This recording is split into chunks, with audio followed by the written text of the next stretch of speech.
Welcome back to another episode of Crescendo, a podcast that amplifies the voices of women in business.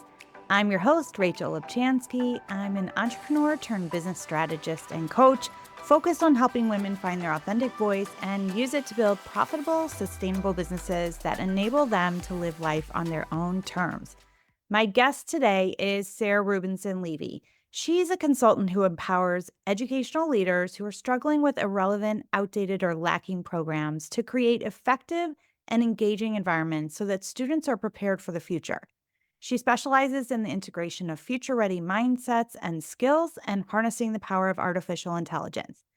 Now, if you're someone who feels like you're an expert, but not yet like an entrepreneur, or maybe you struggle with decision making and listening to your inner knowing, or possibly you're ready to take action and responsibility for designing a life and a business you love, then this podcast is going to be great for you.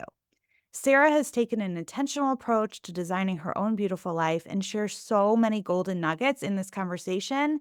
And I can't wait for you to join us. All right, so let's get to it. Welcome to the show, Sarah. Thanks. I'm so happy to be here. I am thrilled to have you on. Tell us a little bit more about yourself and your business before we dive into today's conversation. Sure. So I live in Denver, Colorado with my four kiddos, and I have been in the field of Jewish education for over 20 years. And I've worked in synagogue schools and supplemental schools and family education and adult education. And the bulk of my most recent experience has been in day school education, which led me to start a consulting business about a year and a half ago. And I empower excellence and innovation in education by serving as a project manager, a thought partner, extra set of hands to the cool people that are doing cool things and just need a little bit of extra support to get there. And that's basically me. Awesome. Well, I have had the joy of kind of being with you along your journey from the beginning. And I want you to share with people, when did things shift for you? You know, you went from being an employee to becoming an entrepreneur. You called me at one point and you were interested in launching your business. You were saying, I'm not exactly sure what it's going to look like, but I have a sense of what I want to do. How did Oh, we put it all Rachel, together? we have to take a step back because I tell people this story all the time. When people ask me how did I start my business, I tell people that I had left my tenure as head of school and I was trying to figure out what I wanted to do next. And I was debating whether I wanted to go back into another full-time role or start my own thing. And I was kind of like weighing pros and cons and doing a lot of research. And I just happened across one of your webinars. And it just happened to be that I was the only one who was attending it live.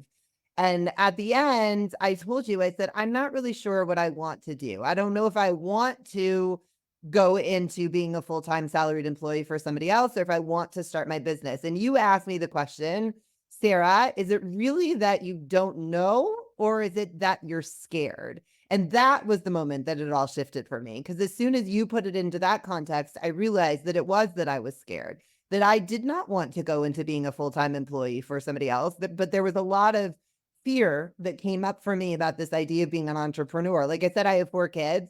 I'm responsible for paying the mortgage, making sure they have food, having them go to their Jewish day school and their camp. Um, I have always thought of, I think I'm exceptional at what I do. I feel very confident as an educator, and the entrepreneurial aspect what was really challenging to me. But as soon as you asked me that question, it became super clear to me that I knew what I wanted to do.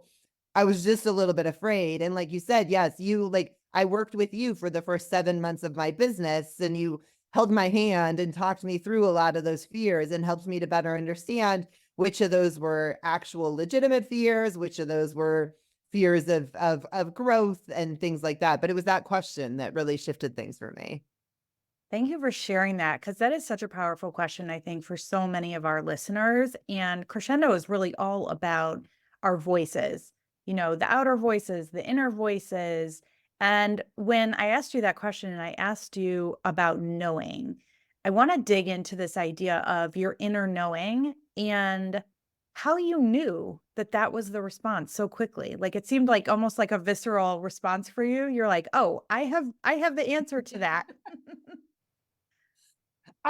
It happened to catch me after I left this position as head of school. I hate change. And so I kind of just fully embrace this aspect of change. Like, no matter what, I'm in a transition for my career. I had recently undergone a divorce, so there was a change.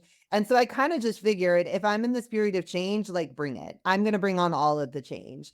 And so I did a lot of self growth and self worth and self work.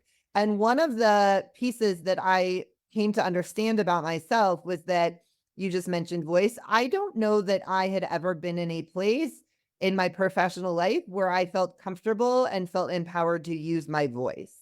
And whether that was the organizations and the culture they set or me and my personal beliefs, I'm not really sure. But here I was about to turn 40 and realized that I both had this realization that I had a voice and that I had what to offer and that my voice was very powerful and that I had not yet found an opportunity where I could really use it. And so it really came into play for me and it was one of these things that like, once I realized this, I couldn't go back. And so that also factored into it because I recognized, like I said, I was turning 40. I'm 41 now. I felt like for most of my life, I'd been told I was too loud. I was too direct. I was too opinionated. A lot of kind of belittling and negative feedback about my voice. And I didn't agree. And so I felt like I owed it to myself to find a place where I was able to use my voice and to be authentic. And for me, those two go together really well. And I had all that working inside of me. And when you asked me that question, it just kind of clicked for me in terms of, oh, that means that this is the next step for me. Wow, it's such a powerful story. There's so much I want to dig into here. Um, yeah, I mean, first of all, it takes so much courage. It takes a lot of courage and strength to listen to that inner voice and to finally be able to shut down some of those other voices, the people who were telling you that you were too whatever it was, and to know that there was so much inside of you that was meant to be shared, was meant to be out into the world. So I just first and foremost want to commend you on that because I've really watched and been a part of watching you blossom truthfully, like since you went through from that question to where you are today. So tell us, you've gone through a lot of personal growth alongside building your business, and you shared with me that you made two commitments to yourself. I'd love for you to share what those were, what those are. Yeah. So like like we just said, I went through this whole period and one of them I just referenced, it was to be authentic. That I'm like done with being told I'm too whatever or trying to fit into the box of what people think that I can be or should be. And don't get me wrong, I still believe in ongoing personal growth. I'm very open to constructive feedback. And there's a difference between constructive feedback and people trying to like make me something that I'm not. So that was the first. And the second was this recognition that I have the opportunity and the responsibility to design and live a life that I love. And that's so much in my life. I would say everybody's lives that I'm talking just about me, but so much about my life is within my control. And it's a matter of figuring out where I do have that control and phrasing it in the right way and really maximizing that control. And so those are the two commitments. It's been about a year and a half that I've lived by my two guiding principles to be authentic and to design and live a life that I love.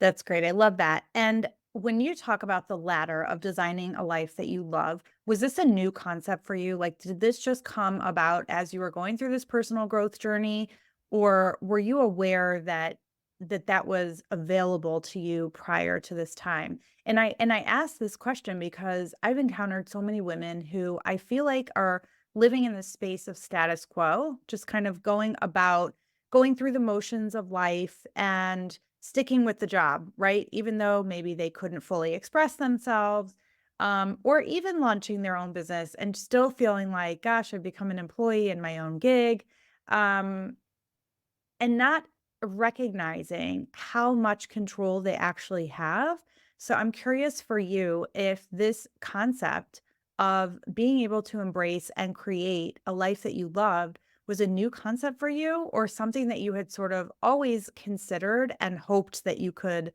one day be a part of.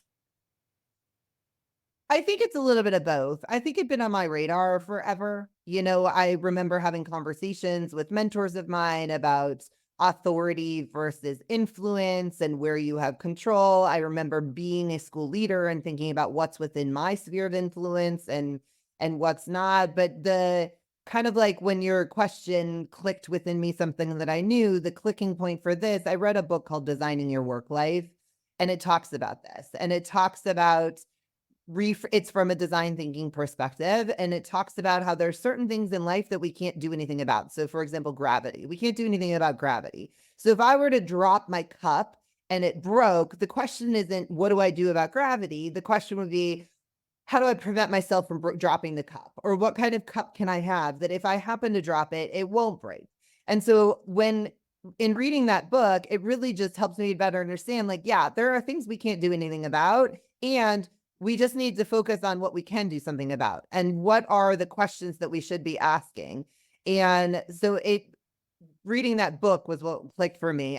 Like, I know that for decades, there's cheesy sayings. There's many a therapist who talks about it. There's a lot of motivational speakers that talk about it. And it was something that had to come to me at the time that I was ready to really take action and to embrace it. Yeah, absolutely. So what are some of the ways that you are showing up and honoring that space of authenticity in your business and in your life right now?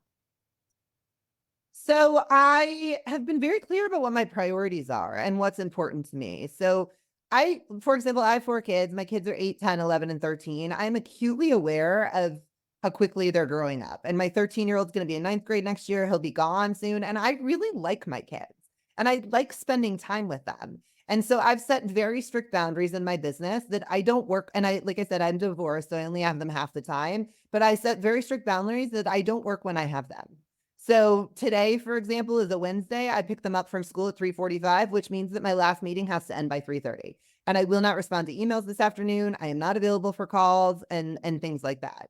And I just have this commitment to being present for them. And aligned with that, I also recognized, and again, this is something that I've known for a long time and it just didn't click, that I'm a better person for my kids and my clients and my friends and everyone around me when I take better care of myself. So I am very committed. I do yoga 3 times a week. I lift weights 3 times a week. I go for a walk every single day. I try to get 8 hours of sleep every single night. And while that might seem kind of like selfish and all about me, it really makes me much more patient for my kids. It makes me much more creative for my clients. And so it's really focusing in on what are my values, what are my priorities, and what actions align with that. Yeah, I talk a lot about work-life harmony, and I think, when we were working together, trying to remember, was it a year and a half ago now that you started your business? Yeah, we started About in like August uh, of 22. okay. So I just remember that this was a big area for you. Like a big, how can I just need to make sure that whatever kind of business that I am going to set up takes into account all these priorities. And and I really respected about you from that time. And I love seeing that now, more than a year and a half later, you're still staying true to those boundaries and priorities. I think that that's one of the biggest challenges for women in business is sometimes we feel like we might miss out on opportunities if we hold true to those boundaries at work, right? Like, oh, I'm not going to take a call or respond to that client after 3:45 today. Okay, well, maybe they're going to feel like I'm not there for them and or maybe they're not going to sign on for me because I didn't respond to their message, promptly enough because we live in this era where people expect responses, like, almost immediately, right? Because we walk around with our phones in our pocket, email is on there, WhatsApp, text, whatever it is that your mode of communication is. And so I think that this is a great model for other women who are building their businesses to hear about, that you can build a successful business where you are doing meaningful work with clients that value you and that you appreciate having while also going to yoga and lifting weights and taking walks and spending very present time with your children. Yeah, and something else that you really helped me with, you came like when I came to you, I was like this damaged little bird. And you helped me do a lot of deprogramming. And one, I remember another conversation we had when I was sketching out my business, and you asked me how many hours a week I wanted to work. And I said, well, I'm used to working like 80 to 90 hours a week. I don't want to do that anymore. I could do like 60. And you said, no, Sarah, that wasn't the question. I didn't ask you how many hours you could work. I asked you how many hours you wanted to work.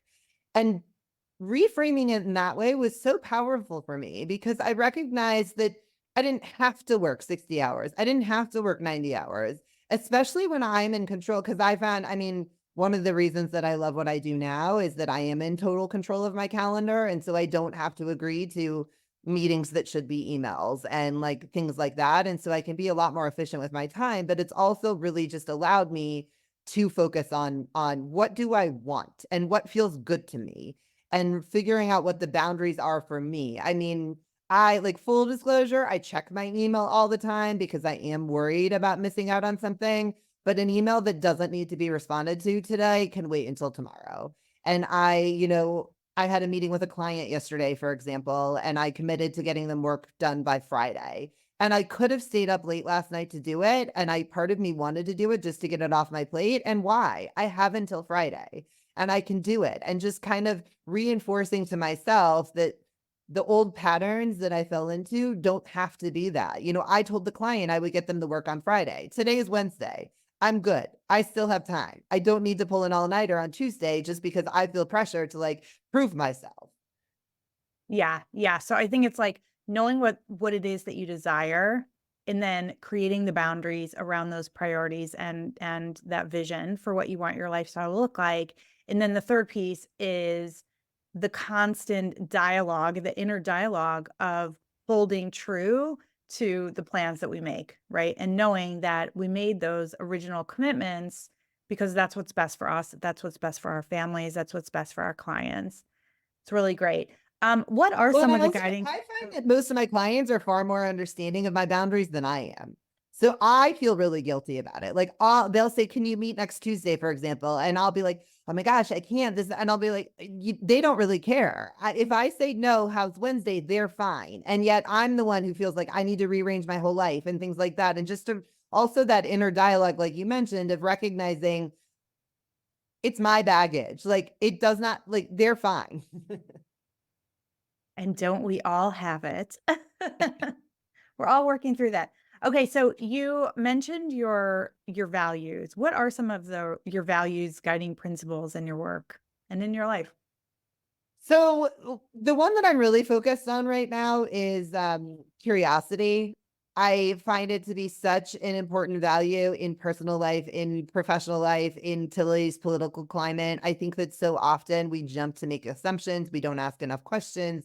And so I'm notorious for asking a lot of questions. And that's another space where I've just embraced my authenticity. Like I'm proud of the fact that I ask a lot of questions because I want clarity. I want to better understand. I don't want to make those assumptions. And so I think that by approaching the world around us with this wonder and asking questions to explore and understand, it leads to flexibility, it leads to growth mindset, it leads to better understanding, it leads to new ideas and new ways of doing things.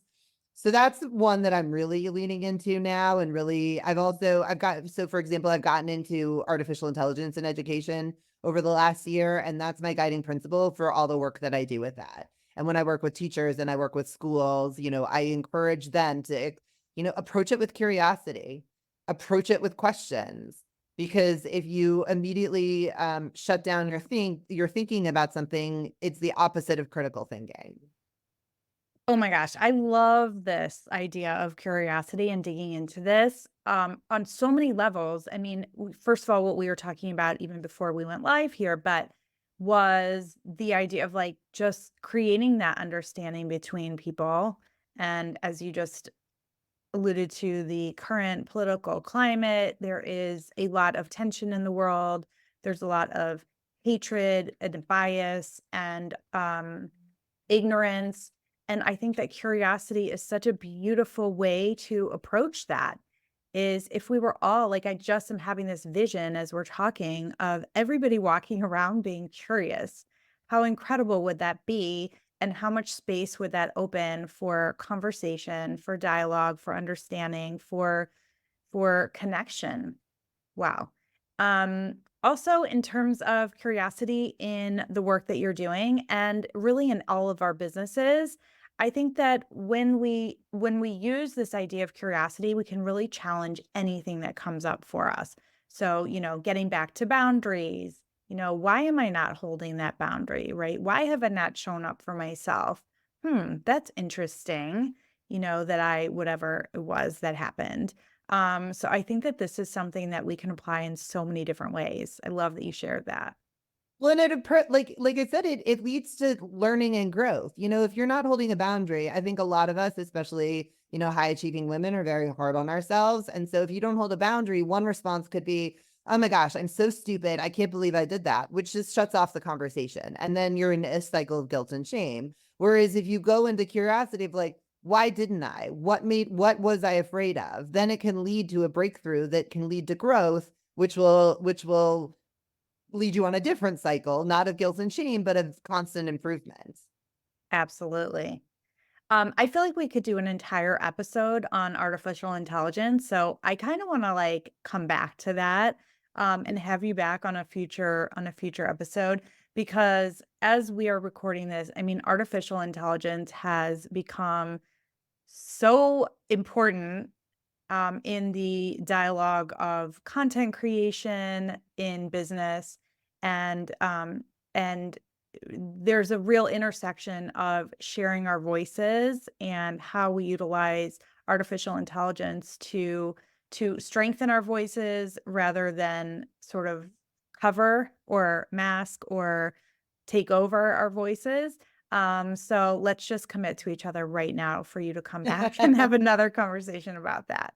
Sounds good. Is there anything else you want to share on this topic of authenticity in your business, in your life, about your personal growth journey, or this idea of choice in designing a life that you love living? Um, I would just say that it's been one of the harder things that I've had to do in my life. And like I've done a lot.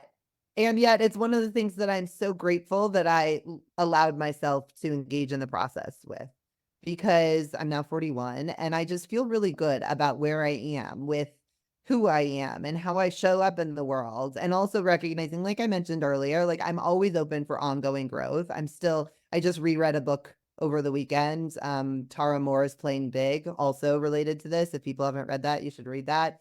But I know that I always have work to do, and I'm so much closer now to the person that I know I can be, and I know that I want to be, and the person that I'm proud of being, because I'm based in the person that I am.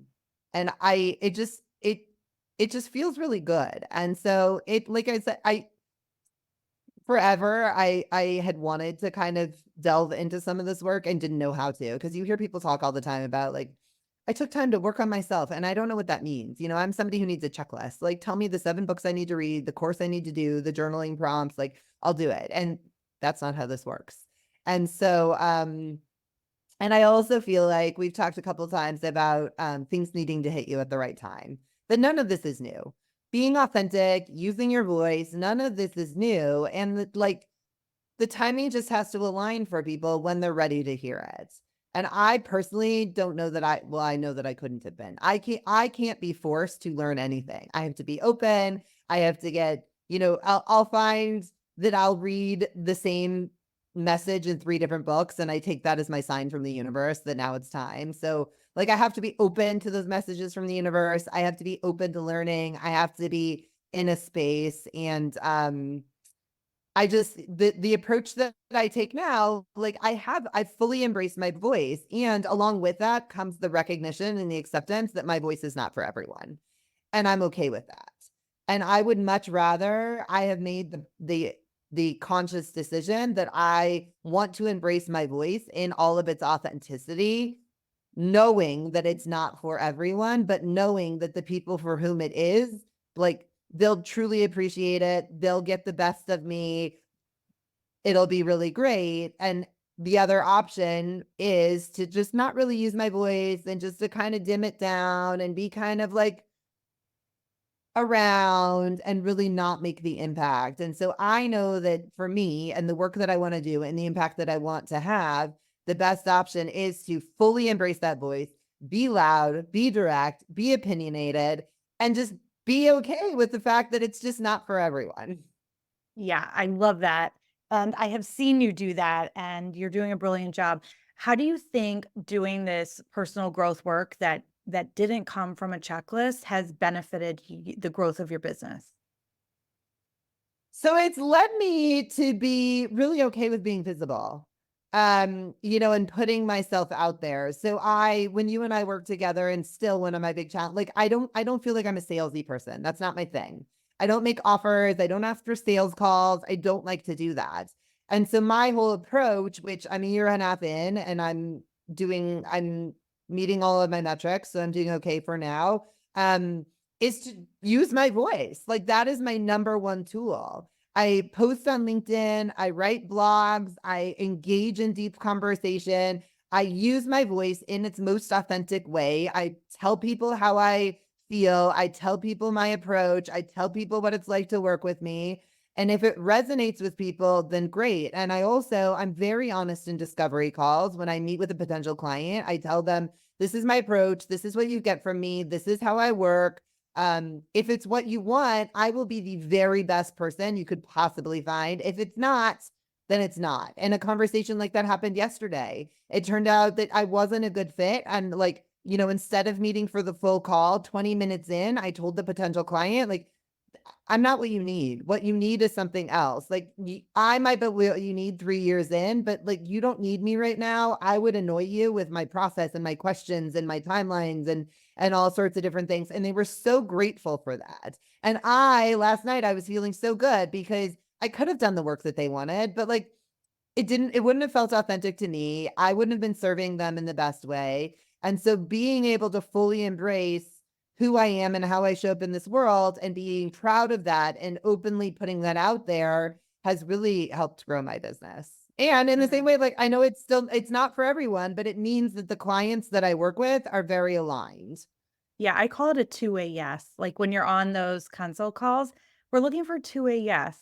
I think back to when I was interviewing right out of college, and you know how it is when you're 22 years old and you're getting ready to go to an interview and you're so nervous. And the kinds of thoughts that were going through my mind were, are they going to like me? And am I going to say the right things? And am I going to be exactly what they're looking for? And it was all about like, what is their perception of me going to be like? Whereas somebody, thankfully, while I was in the middle of that process in my 20s, clued me in that we are looking for a two-way yes. And I'm so grateful for that because it made interviewing and sales conversations and consult calls so much easier going forward. Because when we're looking for that two-way yes with the people that we can serve best and that are going to benefit most from what we have to offer, it's like magic. I just feel like it's like, I don't know, it's so invigorating to me when we get to that two-way yes. I'm like, "Yes, we found each other." And so I think that that's great that you mentioned that about, it's not about like turning somebody away and it's not about losing out on the sale. No, when you show up and you're looking for that two-way yes, you're just really looking for a good fit. It's like two puzzle pieces. They either fit together or they don't. Yeah. Okay, so Sarah, this has been such an awesome conversation. I want to ask you one final question that I ask all my guests, which is what is one tip that you have for other women who are striving to honor their authentic voice?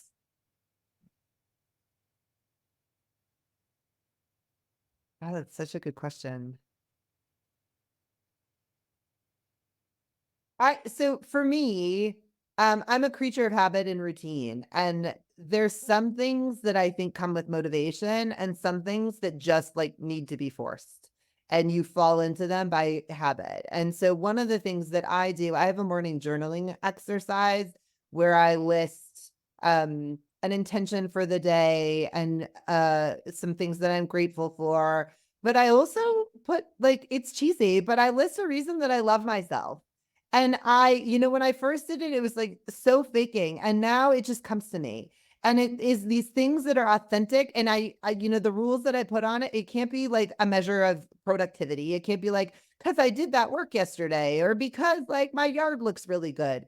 It has to be something that relates to like me as a person, not about my like productivity or what I'm able to do.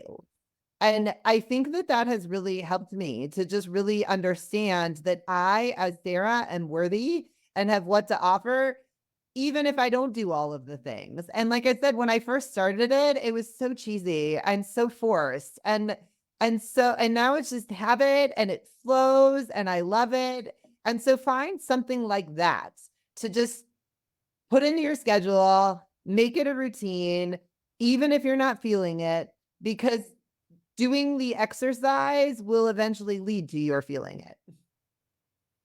Yeah, I mean, I feel like this takes us full circle to back to the beginning of our conversation where we were talking about that inner knowing, and what you've just expressed, this practice that you have maybe didn't actually come naturally from this deeper place of inner knowing initially, but you were able to develop that. And so that's an excellent tip. Thank you so much for sharing that. Thank you for being here.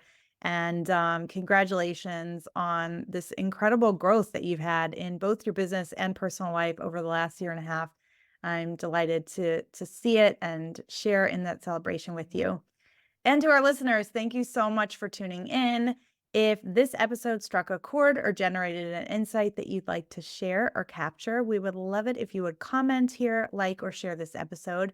And of course, don't forget to hit the subscribe button so you don't miss anything coming out in the future. And with that, until next time, keep sharing your voice.